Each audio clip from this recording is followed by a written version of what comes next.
სახელითა მამისათა და ძისათა და სულისაცბედისა. ჩვენ სამწუხაროდ თუ საბედნიეროდ არ ვიცი რა ქვია ეს მოგვიწე ისე დროში ცხოვრება. მოახლოებული არის არჩევნები, მთელი ქვეყანა არის პოლიტიზირებული, არის დაძაბულობა, აშკარად იგრძნობა ეს დაძაბულობა. შინაგანი რაღაცის მოლოდინშია ხალხი. უამრავი ადამიანი მოდის და მეკითხება, აი მამაო რა ვქნათ, შეიძლება არჩევნებში მონაწილეობა მივიღოთ, შეიძლება საერთოდ ეკლესია არჩევნებში მონაწილეობას იღებდეს, შეიძლება საერთოდ ქრისტიანი პოლიტიკაში მონაწილეობას იღებდეს. რა თქმა უნდა, ჩვენი პასუხი, როდესაც მიმართავენ ეკლესიას, დაფუძნებული უნდა იყოს წმინდა წერილზე, ეკლესიის ისტორიაზე და ჯულის კანონზე. ქრისტიანმა არჩევნებში მონაწილეობა აუცილებლად უნდა მიიღოს. რადგანაც მის მიერ არჩეული მთავრობამ ქვეყანა უნდა მართოს ქრისტიანული და ტრადიციული მორალზე დაყრდნობილი კანონებით. რათა შემდგომში ხალხსა და მის მიერ არჩეულ ხელისუფლებას შორის იყოს სულიერი ჰარმონია, სულიერი სიმფონია და საზოგადოებას აღარ დასჭირდეს ან და ნაკლებად დასჭირდებოს მე ხელისუფლების განკითხვა, ლანცვა, გინება, პროტესტის გამოთქმა სხვადასხვა ფორმებით, რაც ქვეყანაში ყოველთვის შემომტანია შფოთის და დესტაბილიზაციის. აი ეს რომ თუ გინდა რომ არ მოხდეს, ამიტომ შენ აუცილებლად უნდა დაფიქრდე, რა უნდა გააკეთო. ქრისტიანმა პირველ რიგში უნდა ილოცოს, ღმერთს თხოვოს და შემდეგ თხოვოს ღმერთს სწორი არჩევანი მიაღებინოს და რადგან მას ღმერთმა მისცა გონება, იმსჯელოს, გაანალიზოს და ისეთი გადაწყვეტილება გამოიტანოს. მაგრამ დავიმახსოვროთ, რომ ყველაფერზე რასაც გავაკეთეთ, პასუხს ვაგებთ აბსოლუტურად იმ ადამიანთან ერთად, ვის გვერდში დგებთ. საქართველოს ისტორიაში ეკლესია აქტიურად მონაწილეობდა ქვეყნის მართვაში, ანუ პოლიტიკაში.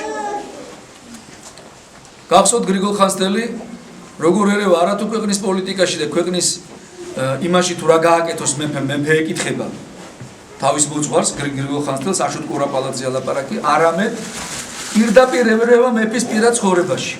როდესაც მეფე უზნეოდ იქცევა და მოიყვანს დიაცის სიძვის დიაც, როგორც წერია გრიგოლ ხანძთელის ცხოვრებაში, პირდაპირ შედის არქიმანდრიტე გრიგოლი მეფეს წაართმევს საყვარელს, რომელიც მას სასახლეში მიიყვანა, რადგან იცოდა რომ მეფის მიერ ბრუშობა და გარყვნილების მაგალითის მიცემა მთელი ერისთვის დამღუპელი იქნებოდა და მთელი ერი ესე დაიწყებდა ცხოვრებას და დაიღუპებოდა და დაიჯებოდა.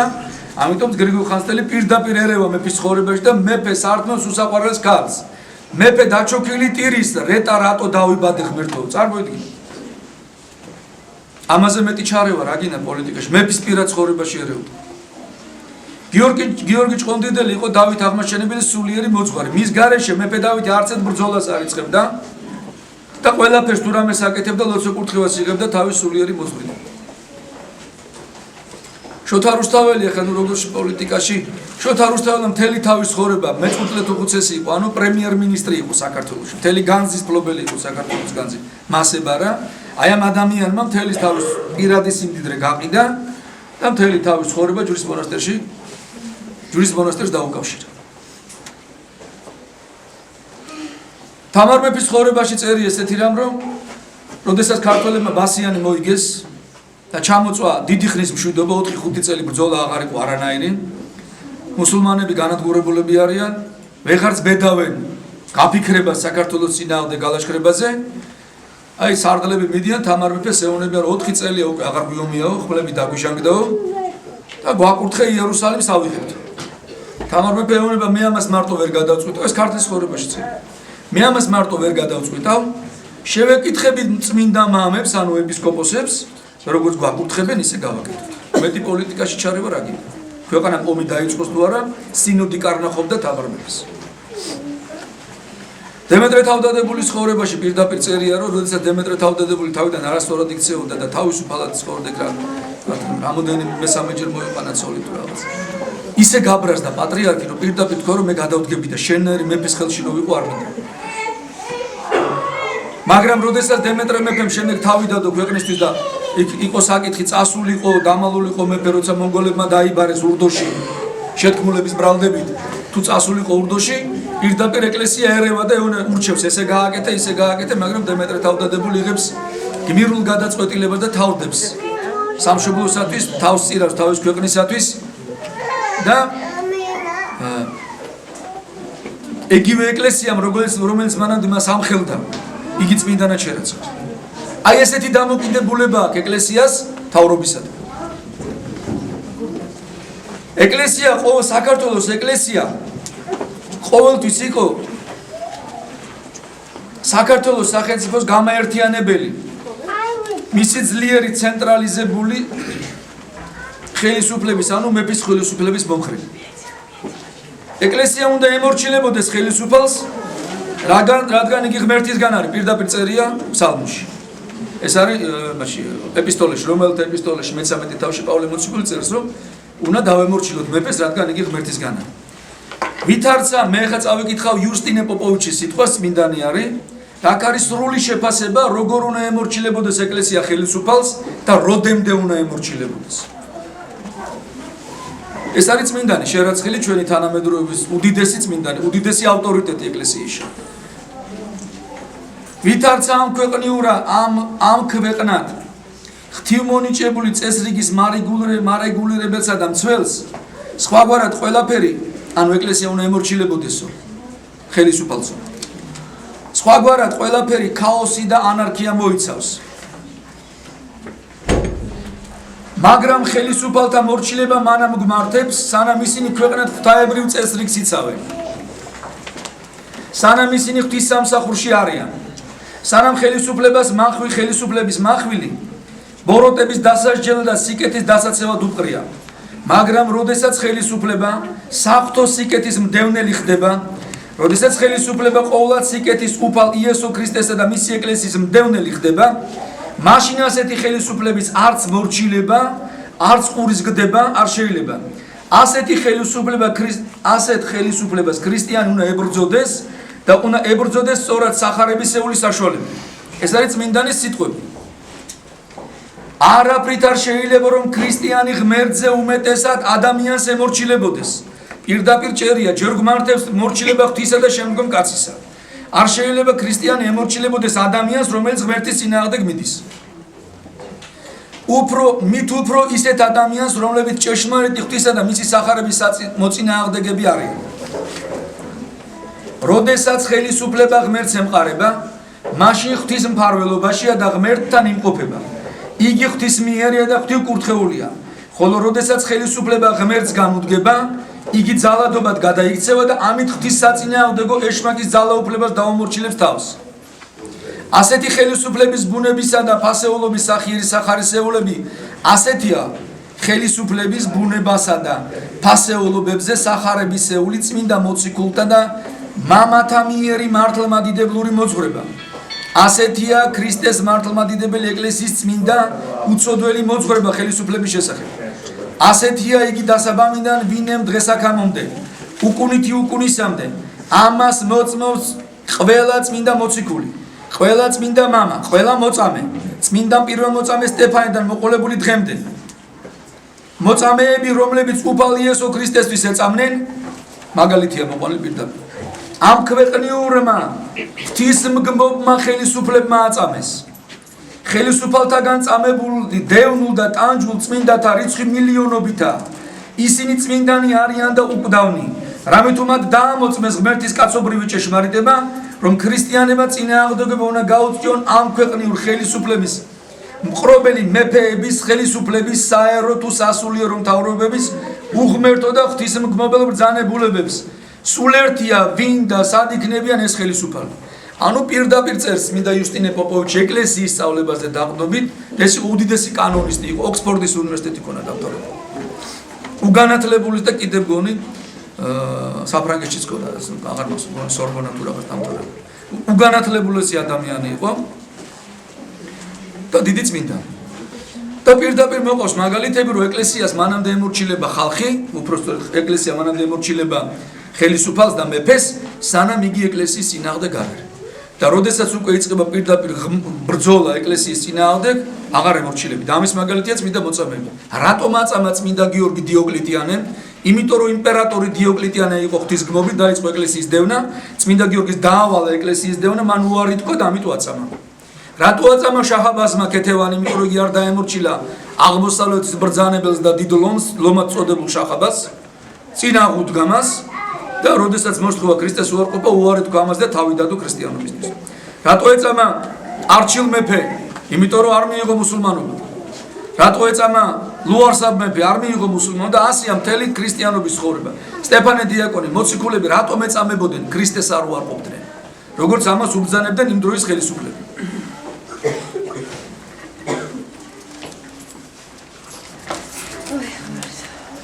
მღვდელმა არ შეიძლება სასულიერო პირმა, აი რა არ შეიძლება.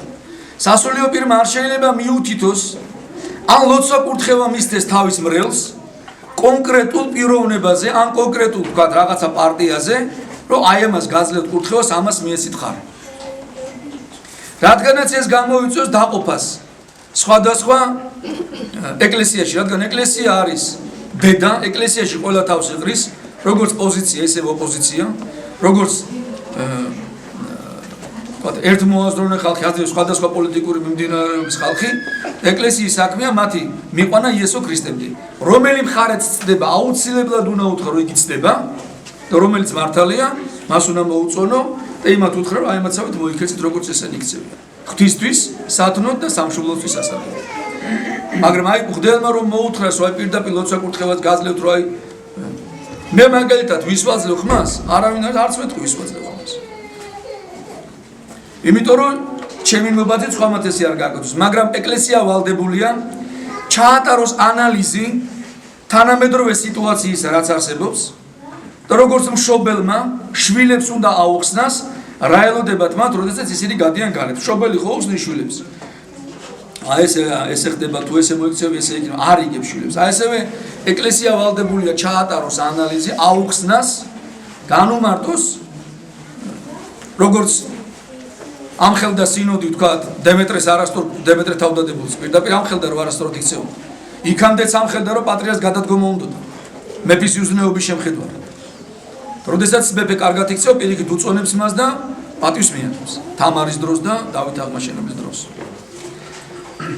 მე ახლა შევეცდები თანამედროვე სიტუაციის გაანალიზებას. მე ამის მას არ ვაპირებდი, მაგრამ იმას რასაც უყურებ მე ახლა, რაც ხდება. რაც აცვენეს ტელევიზორში კადრები, ახლა ციხეში დავდივარ და ნაცემი პატრიარქებიც მინახია და ურთიერთობაც მაქვს მათთან, მაგრამ ვიცი რომ თქვა თავად, მაგრამ თუ ესეთ რამე ხდებოდა, ვერ წარმოვიდგინე. ყველაზე მეტად შემზარდა თავზე ჩამოცულმა კასკებმა. ეს არის წინასწარ გამიზ, იცით რატო ქონა თავზე კასკები ჩამოცული? რომ გაოპატიურების დროს თავი არ მოიკლა. ეს არის სისასტიკე, განსაკუთრებული სისასტიკე, სადიზმის დონეზე ასო. ანუ კაც თავისი ღირსების შენარჩუნებასაც თავი რომ მოიკლას იმის უფლებასაც არ აწევს. ხენაყოფით შეიცნობა წერია. ეხლა მივუყვეთ თავიდან ბოლომდე. და კიდე გამანცვიფრა უტიფრობა. იმის მაგია რო თქვა რომ გვაპატიეთ ეს რა გავაკეთეთ, უტიფრობამ რო ეს სხვაგანაც ხდება. აი სად ხდება სხვაგან, მე მოვიყვან მაგალითებს ამ ქვეყანაში სად მოხდა და რითი დაასრულეს ვინ სხვაგან ხდებოდა. და დღეს სად ხდება სხვაგან. პირველი სახარებაში წერია ხენაყოფით შეიცნობა. აი ნახოთ ნაყოფები რა არის. 8 წლის განმავლობაში. ამ 8 წლის განმავლობაში უსმენთ ტყუილს მარტო. ტელევიზორში არის პროპაგანდა გარყვნილების, ფორსირებულად მიდის ეს პროპაგანდა. მამათმავლობის, გარყვნილების, ქალწულობის ინსტიტუტის საწინააღმდეგო ქადაგებები, დაცინვა, ტრადიციების, ზნეობის. 7 წელში აშენდა 250 მეჩეთი და მედრესე. შაჰ-აბაზის დროს არაშენებულ ამდენი. დიდ ყიზილბაშობა და წოდებულ პერიოდში.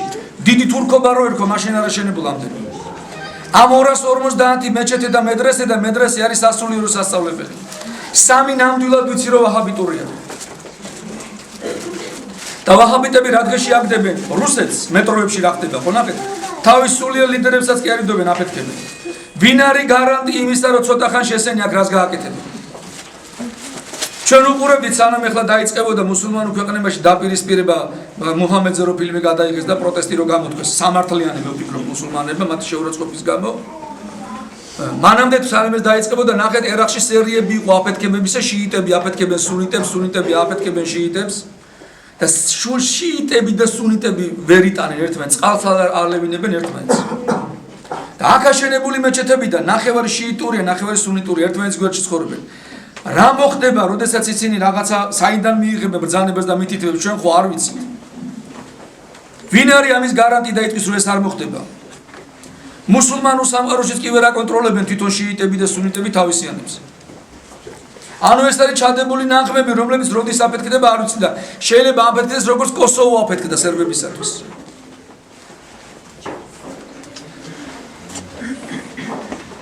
ჩვენ ხედავთ, ვნახეთ როგორ დაანგრიეს ფერისთაზე ეკლესია. როგორ ცინიკურად გამოვიდა გამგებელი და ეძახდა რომ ეს არის უკანონო, უსახური ნაგებობა. აი ზუსტად ეს სიტყვები თქვა, გადაამოწმეთ, ნახეთ ინტერნეტში შედით და რამოდენიმე წლის წინანდელი შეიძლება იდოს კიდე. ეს მოხდა ამაღლება ღამეს. ჩვენ ნახეთ როგორ თვითრებებას ჰქონდა ადგილი გელათთან დაკავშირებით პირდაპირ უდოდათ შუშის ლიფტის გაკეთება და შუშის რაღაცების გაკეთება მოდერნისტული რაღაცის, აი ეს ხიდი რო არის მყარზე გადებული დაახლოებით ეგეთი კონსტრუქციების შეტანა გელათის ტაძარში. რომ არა იუნესკოს პირდაპირ კატეგორიული პროტესტი გამოთქვა იუნესკომ, არც ამას დაუგდეს ყური. სანამ უწმინდესმა პატრიარქმა არ თქვა რომ მე კატეგორიულად მოვითხოვ ამის გაჩერებას არ გააჩერეს შენებულობა და ბოლომდე ისე არ გააკეთეს როგორც უნდა თუმცა გააკეთეს მაგრამ ბოლომდე ისე მაინც არ გააკეთეს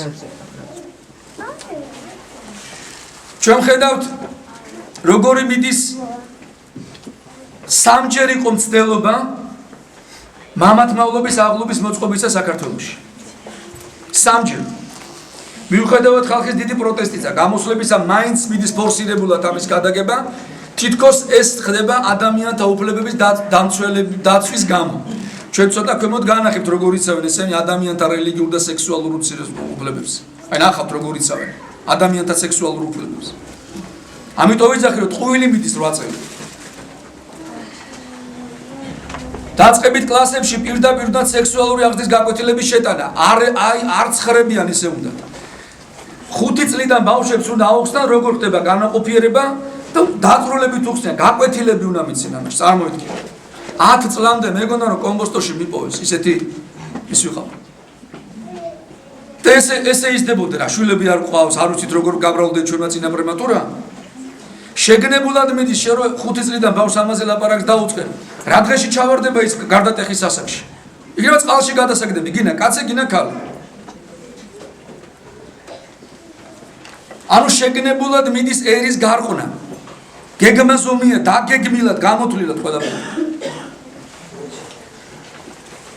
ჩვენ ვნახეთ 100,000 მოწამის ადგილას როდესაც ეს ადგილი თავდაპირველად ეკლესიას გადასცეს 100,000 მოწამის სახელობის ტაძარი უნდა აშენებულიყო 7 ნოემბრის შემდეგ და ფერისთის ამბების შემდეგ შეშინებულები იყვნენ და საპატრიარქოს და როგორ ურთიერთობა გამოესწორებინა და ის ადგილი რომ დააწიოკეს და რესტორნები დაანგრიეს ჩამოართვეს გახსოვთ რა ამბავი იყო გამოუყვეს ეკლესიას 100,000 მოწამისათვის ადგილი გამოყვეს რომ ტაძარი აშენებულიყო პროექტი შედგა შემოიღობა ადგილი შემდეგ ეს ადგილი ცოტა რომ მოიმაგრეს ფეხით მოხსნეს ეს თელი ყველაფერი გაუყვეს ეს ადგილი და იმ ადგილას 100,000 მოწამე აწამეს პატრიარქის არაერთი თხოვნისა ეპისკოპოსების არაერთი თხოვნისა ააშენეს ბუდაბარი ანუ სამეძაობა ძირითადად ყველა ქალაქში დანიშნულება და დადგეს ბუდას სამეტრიანი ქანდაკება ანუ კერპი ეს დადგეს იმ ადგილას სადაც 100,000 მოწამის სისხლით არის გაჟღენთილი ეს ადგილი თქვენ ხედავთ პირდაპირ ამდენი კაზინოებია და ჩვენ მეზობელ ქვეყნებში ყველგან დახურულია კაზინოები სასონხეთში აზერბაიჯანში თურქეთში კაზინოები არიან მთელი მოსახლეობა აქ მოდის კაზინოს ათამაშოთ კაზინოებმა გაანადგურა ხალხი გააუბედურა თვითმკვლელობამდე ოჯახები დაინგრა და ოდესაც მიუთითა ეკლესიამ რომ ამას ნუ გააკეთებთო ეკლესიის ჯიბრზე პირდაპირ საპატრიარქოს გვერდზე გახსნეს კაზინო თან წინა დიდი ტელევიზორი მონიტორი თითოეულ ქალებს აჩვენებენ ღამე რომ გამოიერ შეიძლება ცუდად გახდეს თუ რამე არის არასწორი მითხარით რომ ესე არ ხდება საქართველოში ყავთ რელიგიური პატიმრები თქვენ გახსოვთ როდესაც გამოუშვეს წიგნი ერთ-ერთმა ადამიანმა ღვთისმშობლის შეურაცხყოფაზე იქ ტრადიციების შეურაცხყოფაზე მართლმადიდებელმა ქრისტიანებმა როგორც შეურაცხყოფად მიიღეს და გამოთქვეს პროტესტი ამის გამო ეს ხალხი დაიჭირეს ზოგს მისცეს 4 წელიწად ნახევარი, ზოგს 7 წელი. როდესაც მუსულმანებზე გამოთქვეს, ნახეთ მუსულმანებმა რა ქნეს მოჰამედის იმას მე არ ვამართლებ ესეთ ქმედებას, მაგრამ ეს ქნეს. ჩვენ მშვიდობიანად გამოთქვით პროტესტი, რომ ეს არ შეიძლება და დაიჭირეს ბიჭები. სხვა ქვეყნებში, როდესაც მათ საკუთარ რელიგიებს ეხებიან პირდაპირ იცავსთავრობა. აღარ ვიცი რა სიტყვია, რუსეთუმე სიტყვიან თუ რა სიტყვია, როდესაც რუსეთში ტაძარში შევიდნენ ქალები და დაიწყეს ცეკვა იქ, რომ დაიჭირეს ეს გოგოები, რუსეთის მთავრობამ როგორც ძირითადად რელიგიის შეურამწყობელები დაიჭირეს. ჩვენთან ესეთ ხალხს პირიქით ხელფეხს უხსნიან. გამოყავ ტელევიზორში რომ ლანძღვა ეკლესია, პატრიარქის სინოდი, მღვდლები, ჩვენი წმინდანები, თავარ მეფეზე რა ამბები იყო გახსოვთ ხო? როგორი შეურაცხყოფელი სიტყვები. აი ესეთი სურათია სამწუხარო ჩვენ ქვეყანაში.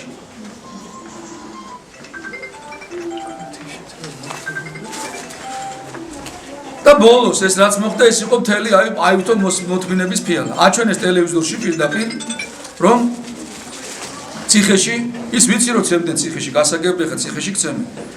მაგრამ როდესაც აჩვენებს ღირსების შემლახველი კადრები, როდესაც კაცებს აუპატიურებენ. წარმოვიდგინეთ რა. და პირდაპირ კაცურ ღირსებას ეხებიან.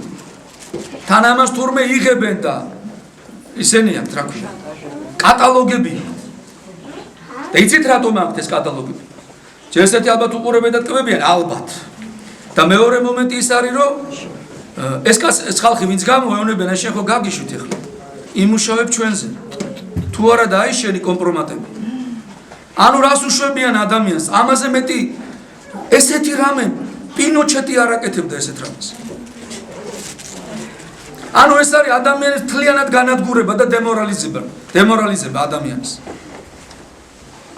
წარმოვიდგინეთ კაცებს რო ესე ექცევიან, ქალებს რას უზავენ ისე. შეგიძლია წარმოვიდგინოთ. და ქალები რომლებიც ქმრები ყავთ და შვილები ყავთ, ამას ხო ვერც იტყვიან თავის ქმართან. და ყველაზე ამაზრზე რამას გადამაწყვეტინა ყველაფერი ამის არ ვაპირებდი ამაზე ლაპარაკს. არასოდეს არ მილაპარაკია, როდის მე აი ხო ხართ მოწმები, არასოდეს არ მილაპარაკია. ამ უტიფრობამ, როდესაც თავიდან გამოვიდეთ თქვენ რომ ჩვენ შევთითო და მერე თქვენსო, რა მოხდა? კაცო ეს სხვა ქვეყნებში ხდება. რომელ ქვეყანაში ხდება? დაასახელონ ქვეყანა. თუ ვერ დაასახელებენ, მე დავასახელებ, ეხლა ეს სათქდება. ეს მოხდა გერმანიაში, როდესაც 1933 წელს გერმანიაში სათავეში მოვიდა ადოლფ ჰიტლერი და მან შექმნა პარტია 1919 წელს ნაციონალურ სოციალისტური მუშათა პარტია. ესე ექნა ფაშისტური, ეს სახელი იყო ფაშისტური პარტიისა ჰიტლერის. ნაციონალ სოციალისტ მუშათა პარტია. პარტია შეიქმნა 1919 წელს და იარსება 1955 წლამდე, 45 წლამდე. მათ ეძახდნენ ნაციონალებს, ნაცებს, ნაცისტებს და დღეს სიტყვა ნაციზმი აი ამ პარტიის ნაციონალური სოციალისტური პარტიის სახელია და სამარცხვინოდ ითვლება. ეს არის მთელი გერმანიის და მსოფლიოს კაცობრიობის სირცხული ეს პარტია. მათი მთავარი ლოზუნგი რა იყო? გერმანელებს მეტი გასაკეთებელი აქვს, გერმანელებსაც გასაკეთებელი კიდევ ბევრია. ეს იყო მათი ერთი ლოზუნგი და მეორე იყო მეტი სარგებელი გერმანელ ხალხს. აი ამ ლოზუნგებით მოვიდნენ მუშებს ქარხნები, გლეხებს მიწები, მეტი შეღავათები და ჰიტლერმა მართლაც მიაღწია ძალიან დიდ წინსვლას, იმიტომ რომ 30-იან წლებში იყო რა ქვია დიდი კრიზისი, მსოფლიო კრიზისი და ამის ფონზე მოვიდა ჰიტლერი. აი ესეთი მოწოდებებით და მართლაც ჰიტლერმა დაიწყო გერმანიის აყვავება. პირველი ავტობანები გერმანიაში გააკეთა ადოლფ ჰიტლერმა. დოკუმენტური ფილმებია, როგორ უჭირავს ჰიტლერს ნიჩაბი ხელში და როგორ ასხავს ბეტონს გერმანულ ავტობანებზე. დღემდე მოქმედებს ის ავტობანები, ისეთი ხარისხიანი იყო. ჰიტლერმა დაიწყო გერმანიის ელექტროფიკაცია. მან მისცა ხალხს საჭმელი, სასმელი და ხალხი ფანატიკურად ყვიროდა ჰაი ჰიტლერ, გახსოვთ სურათები. ხო, ტიროდნენ ისე უყვარდათ ჰიტლერი. დღეს ჰიტლერის სახელის სცენება სირცხვილია გერმანიაში. გერმანელს რო უთხრა ჰიტლერი რო უხსენო, არის სირცხვილი. მე ახლა ჩემ ბლოკნოტი მომიტანეთ. მე ახლა გეტყვით ერთ-ერთი. გამოვიტანე კაცო. მე ახლა ზუსტად გეტყვით ჟურნალისტის გვარს, რომელმაც 2009 წელში გამოვიდა და ესეთი სიტყვები თქვა, რომ კიო ჰიტლერმაო ძალიან ცუდი გააკეთაო. მაგრამ მასო ბევრი კარგი აქვს გაკეთებული გერმანია კრიზისთან გამოიყვანაო, ხალხსო სამუშაო მიცაო, გზები დააგო, შუქები გაიყვანაო და აი ამ ქალის სახელს გეტყვით ახლა ზუსტად. ეს ჟურნალისტი იყო და ამ ჟურნალისტს საერთოდ გადაუკეტეს ყოველგვარი არსებული ნუ ჯერ შავ წყალადღეში ჩააგდეს. რატო? იმიტომ რომ გიტლერის საქმიანობაა სასირცხვილო. ამ ქალის სახელი და გვარი არის ევა ჰერმანი. 2009-2010 წლების ამბავს გეუბნებით. ევა ჰერმანი ცნობილი ჟურნალისტი იყო გერმანიაში. გიტლერზე უბრალოდ დაიცვა.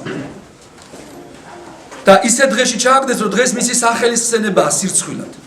გერმანელს რო უთხრა ფაშიზმი და გიტლერი გეუბნება დაამთავრე საუბარი. ძალიან რაღაც მქონდა მე საუბარი გერმანელთან, მე უთხრა სტალინის ქვეყნიდანაა რაღაცა და რო უთხრა გიტლერი აღარ გვინდა ამაზე ლაპარაკი. იმდენად ხვენიათ გერმანელებს. და რატო ხვენიათ?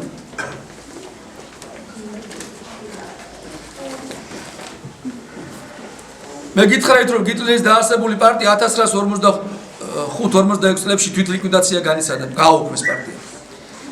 და ამ პარტიის გაუქმება მოხდა ნიურნბერგის პროცესის შემდეგ. ნიურნბერგის პროცესი შედგა ის მეორე მსოფლიო ომის შემდეგ, როდესაც გერმანია დამარცხდა. ესე იგი, კაცობრიობის წინაშე ჩადენილი განსაკუთრებით სისტატიკით ჩადენილი დაუნაშაულებების გამო შეიკრიბა მესამე რეიხის ელიტა, ანუ მთავრობა, მინისტრები, ძირითადად მინისტრები, არა გენერლები, არა ოფიცრები, არა საკონცენტრაციო ბანაკებში ვინც სიკვდილის ჯალათები, იმათ ცალკე სასამართლო მოუწყვეს. სოფლიოსთვის დასანახად სასამართლო მოაწყეს ელიტისათვის, ანუ მინისტრებისათვის, იდეოლოგებისათვის, ვინც ამის იდეოლოგი იყო, ვინც ამას კარნახობდა. გიტლერმა თავი მოიკლა იცით. გებელსმა, გერინგმა ერთ-ერთი უდიდესი ფიგურა იყო. რო ხდებოდა რომ ცუდად ქონა საქმე, თავი მოიწამლა. გადაარჩინეს, უმკურნალეს და შემდეგ ჩამოაღჩეს. ამ პროცესზე გასამართლა დაახლოებით 50-მდე კაცი, 35 თუ 40-მდე ადამიანი. ძირითადად მინისტრები. კიდევ ხას უსვავ არა ჯალათები, ვინც ოსვენციმის საკონცენტრაციო ბანაკში მუშაობდა, ან ვინც ხრეტავდა, ესენი არა, ესენი ცალკე გაასამართლეს. ხალხის დასანახად გაასამართლეს მათი იდეოლოგები, მინისტრები. და ევროპა ცივილიზებულმა ევროპამ იმ დონეზე მიიყვანეს ევროპა, რომ მათ ჩამოხრჩობა მიუსაჯა. ესენი გერინგი, ბორმანი, რიბენტროპის საგარეო საქმეთა მინისტრი იყო, წარმოიდგინეთ. მინისტრებიც კი არ დაინდეს, რადგან ისინი ერთი ესეთი დემონური სულით იყვნენ გაჟღეთილები. საკუთარი ხალხის იმდენად არა, დაპყრობილი ხალხის მიმართ და ამიტომ გაასამართლეს ესე. ზოგს ამუდამო პატიმრობა მიცეს. და რა ქნეს აქ? აქ დაპყრობილ ხალხს კი არ უქმნეს ეს. საკუთარ ხალხს უქმნეს. აქ ნამუსი ახატეს და გააუპატიროს არა იგრძდომი ხალხი, თითოეული ჩვენთაგანი მიცეკავენ. პოტენციურად ყველას ამას გვიზავდნენ. ეს მე გამიკეთეს. და ბოდიშს კი არ მიხდიან, მეუბნები ეს სხვა ქვეყანაში ხდებოდა. დიახ ბატონო, ხდებოდა სხვა ქვეყანაში, მაგრამ ნახე როგორ დამთავრდა იმ სხვა ქვეყანებში ესე. და დღეს იცით სად ხდება? ავღანეთში ხდება ეს. თალებები თუ დაიჭერენ ვიღაცას. დღეს ეს ხდება შიიტები თუ დაიჭერენ სუნიტებს. აი იქ ნამდვილად ხდება. ეს რა მოსატანია ჩემთვის მაგალითად. დღეს კაცი რომელმაც შვეიცარიაში 76 კაცი მოკლა, ისეთ პირობებში ზის რომ იმას ვერ კადრებენ ამას. და იმას ეს ბრუნავენ ეს კაცი რო გამოა რეაბილიტაცია როგორ გაუკეთეთო, წარმოიდგინე. სად ხდება? შვეიცარიაში ხდება, ევროპაში ხდება. ეხლა აფრიკის ტომებში შეიძლება ხდება. და შეიძლება ამის შემდეგ ჩამეკიდევაც ამ ადამიანს. რა ვქნათ ეხლა მივბაძოთ აფრიკას ჩვენ. ჩვენ ხო ვიზახდით წინ მივდივართ ევროპისკენ, უკან დაბრუნება არ გვინდა. მე ერთ მაგალითს მოგიყვართ, როდესაც ადოლფ გიტლერს უთხრეს რომ აი ესეთი რამები ხდება შენ საკონცენტრაციო ბანაკებში, გიტლერი აღშფოთდა, გაბრაზდა, შეშფოთდა და გასაბდანება გერინგს დაავალა და გებელს, თუ ვიღა გონი, გამოიკულიეთ რა ხდება საკონცენტრაციო ბანაკებში, თურმე გიტლერმა არ იცოდა. და არც გერინგმა და გებელსმა არ იცოდა. არც ამათმა არ იციან თურმე რა ხდება. აი ამან გადამაწყვეტინა ამის საუბარი, არ ვაპირებდი საუბარს რა. აი ამ ცინიზმმა და იმის მაგირო ბოდიში მოიხადო, შენდობა ითხოვ მთელი კაცობრიობის წინაშე. ეს არის არა მარტო თუ კი გერმანია და ფაშიზმი არის გერმანიის სირცხვილი, ეს არის საქართველოს სირცხვილი. ეს სირცხვილია. მე მაგალითად ციხეში ნაშტომი რო ვიყო, აი მაპატიონე ხლა რა. შემსხვებოდა, იმიტომ რომ შემზეც ესე უნდა იფიქრო. ეს როგორ უნდა აკადრო შენ ხალხს? და კიდე ეძახიან 4 წელი დაგვაცადეთ, კიდე გამოსწორდებით.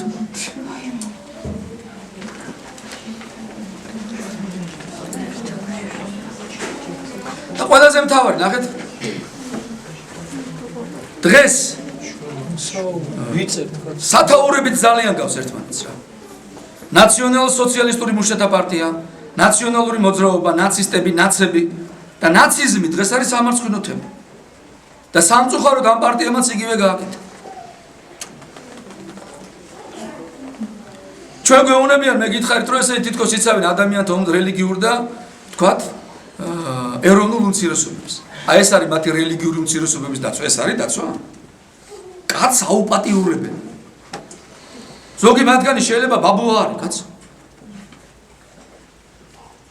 და იქ თქვენ ნახეთ ერთი კადრი, როდესაც ეს ურტყავდეთ და ანაგირებეთ შენი სომეხი. გახსოვთ ეს სიტყვები? აი ეს არის მათი ეროვნულობის დაცვა. რომლებზეც წრემლებს ღვრიან თურმე ისე ეწოდებათ ნაციონალური უმცირესობები, რომ გრანტები აიღოს შემდეგ ევროპიდან. რაც შეეხება ამ ტუღურს, არასოდეს თავი პირდაპირ ვიძახი. არც მისულა იმ ბიჭებთან, პატიმრებთან, არც უკითხავს და რო არ მივიდა, ჩვენ მივედი და უთხრებთ, ბატონო გიორგი, მიბრძანდით და კითხეთ იმ ბიჭებს რა. ბიჭებო, თქვენ რო დაგიჭირეს და 89 წელი მოგწეს, მართლა გააკეთეთ ეს? წერილი მიწერეთ ბიჭებს, არც მისულა, არც მიუხედია. აქედან ჩანს, როგორ შეთანხმებულად თამაშობენ პინგ-პონგს. აი ეს არის ჩემი აღშფოთების მიზეზი. არც კი ფიქრობენ შენანებას. ამიტომ მე აი პირდაპირ მევედრები ღმერთს, რომ აღსრულდე ღვთისნება კეისარსა, კეისრისა, ღმერთისა, ღმერთს. თქვენ გახსოვთ ალბათ საქართველოს ისტორიაში რაც ცოტა გაგვიგრძელდა, მაგრამ ეს ისეთი თემაა, მე ალბათ ამას აღარ შევეხები არასოდეს, იმიტომ მცხვენია. მე ვიცი, ქალები ღამეები არ წინებთ კაცო. და კაცებს ისეთი ის დეპრესიაში ჩააგდო ამის ჩვენება. მე შეგახსენებთ როგორ დაიწყო ბახტრიონის საჯანხება. როდესაც შალვა ბიძინა და ელიზბარმა დააგვირგვინეს ისინი ყიზილბაშების ამოხოცვით და ქვეყნის განთავისუფლებით. არა, ყიზილბაშებისაგან. როდესაც სპარსელებმა დაიპყრეს საქართველო, სამხედრო გარნიზონები ჩააყენეს, 400,000 ქართველი ფერეიდანში გადაასახლეს, ფაქტიურად მთელი კახეთი დაპყრობილი იყო, დამონებული იყო. და ეკლესია მონასტრები დარბეული, დაქცეული, ერთადერთი კანდელი ენტო ალავერჩი ისიც ჩაქრა. ალავერდი საჯინიბოთ აქციეს. იქვე მეჩეთი არის ალავერდის ეზოში ნაყოფებით უღარ აშენებული მეჩეთი ააშენეს და ქართველები ამას ითმენენ მაქსიმალური მოთმენით რაც შეუძლია. და ბოლოს მოხდა ესე რომ ერთ-ერთ მღვდელს ნამუსი ახადეს ყიზილბაში. დაიჭირეს მოხუცი ბერი და გააუპატიურეს. ეს ნამუს ახდილი კაცი მივიდა და ეუბნება თქვენო ხალხი ხართ, მგონი ბიძინას ეუბნება ჩოლოყაშვილს. თქვენო ხალხი ხართ, ნახე რა მიქნეს. შეესილა და მოკვდა კაცი. აი მის შემდეგ დაიწყო უკვე ბახტრიონის აჯანყება და რითი დამთავრდა ნახეთ. ალექსანდრე ყაზბეგი წაგეკითხიათ, როდესაც რუსები შემოვიდნენ, რას აკეთებდნენ საქართველოში და როგორ ექცეოდნენ მთის ხალხს, გახსოვთ იქ. ალექსანდრე ყაზბეგის უარონ ნაწარმოებშია, როგორ აუპატიურებდნენ ქალებზეა ლაპარაკი. და ქართველები ვერ შეეგუენ ამას და აჯანყდნენ, აჯანყებები მოხდა მთაში, მთის აჯანყება ცნობილი. აქ კაცებს შეეხება. ესეთი რამე არ გაუკეთები არავის. კაცი იყო ტელევიზორში გამოსული აფხაზეთში ვომოვდიო ბრძოლის დროს დამიჭირეს სიარაღეთ ხელში 4 წელი ტყვე ვიყავი აფხაზების ხელში. ესეთი რამე არ უკადრებია ჩემთვის. აი როგორ უნდა თქვა რომ შენ ახარ ქართველი წარმოედგინე და იქ თქვენ რომ ქართველები არის რაღაცა ესეთი ამაყი ხალხი რაღაცა სამარცხვინო ისეთი დამღა დაგვასვეს რომ მე მცხვენია და ეს ხალხი არის სირცხვილი საქართველოსი. თვალწემრ მორეულები რომ ეროვნულ უმცირესობების მისტერია როგორც ცემენ სომეხს და როგორ ეუბნებიან შენი სომეხიო და რო აგინებენ თან. და სექსუალურ ძალადობაზე ამაზე მეტი ძალადობა რა უნდა გააკეთო.